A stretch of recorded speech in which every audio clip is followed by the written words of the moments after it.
To go, Linda. Okay, we're here with Dr. Steve Flecknoe-Brown, who is the chairman of the Far West District Health Board. Steve, we've been talking about digital economy strategy for Far West New South Wales. Could you please explain the overall perspective of where we're going and what we're going to do with this strategy? Great. I'd like to talk from my perspective at the health district board level, the aspirations of the local health district, the needs that we have to achieve those aspirations. I'd like to speak in my role as a teacher, and of course speak in my role as a clinician. I'm a consultant physician and pathologist. So, firstly, we worry at the local health district level about the vast areas that we have to cover. We know that communication between health professionals is essential, both for patient management, for system planning, and for continuing professional development. And we know how dangerous these roads out here are, and we are asking people to travel hundreds of kilometres at a time to get to these meetings that we have to have. So as much as possible, we're having those meetings by teleconferencing. Now, we have teleconferencing facilities in all of our health services throughout the Far West, which is an area the size of France, with a population of some 35,000. But it's all very well to have the gear, but if you're all the time getting pixelation and dropouts in the signal and other irritating things going on, you don't have a very effective meeting in those cases. So telehealth in particular is a very big area for our region. E-records too. Yes. Look, I have to admit that the other part of telehealth is actual patient care, and having a good connection so that a psychiatrist in Orange can be interviewing a potentially dangerous person in a controlled environment in Broken Hill is very valuable. Having a geriatrician in Hornsby or Concord interviewing a confused elderly person and helping us make a diagnosis is very valuable. And the Commonwealth recently announced Medicare benefits to cover the cost of doing that.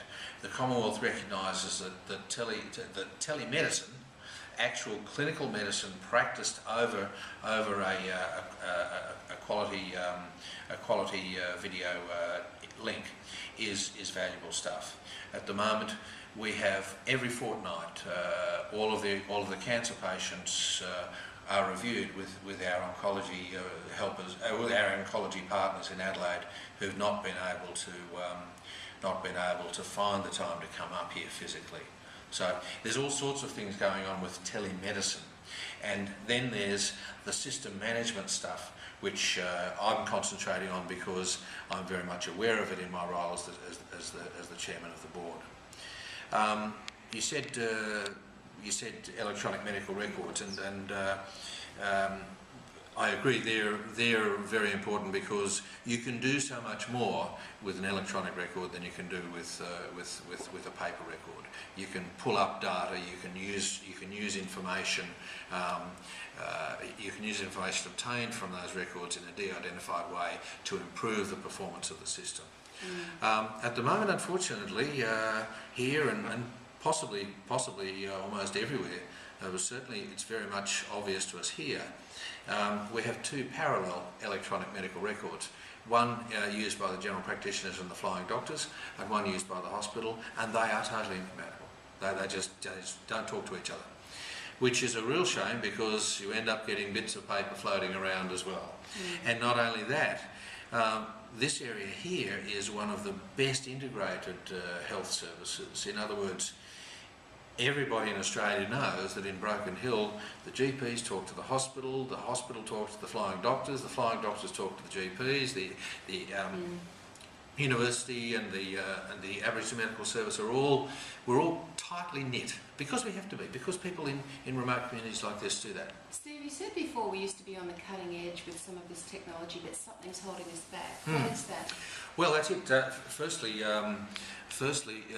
it was recognised that equity considerations meant that you had to have the very best of telecommunications in an area, in an isolated area like this. And so, some 15 years ago, we had the best, the fastest broadband in New South Wales, and we had excellent satellite upload systems as well. That's all just stood still, and everybody else has overtaken us over that time. The other, and that's unfortunately true to a lesser extent for the university as well, but certainly within health, we started very well, and we've just slowly been overhauled by everybody else, because everybody else has better access to high speed broad package stuff. Yeah, so obviously the high-speed broadband delivery to this region is a priority from your perspective. Oh yes. I understood when the announcement was made that this was going to be a great thing for this town, and for all of the rural and remote places in Australia. It's disappointing, to say the least, that we haven't got it yet. It's a huge advantage for all of the things, plus a whole lot of other things. Moving along then to some of the other things that we can use the technology for. You mentioned before professional development. Yes, thank you. You've heard from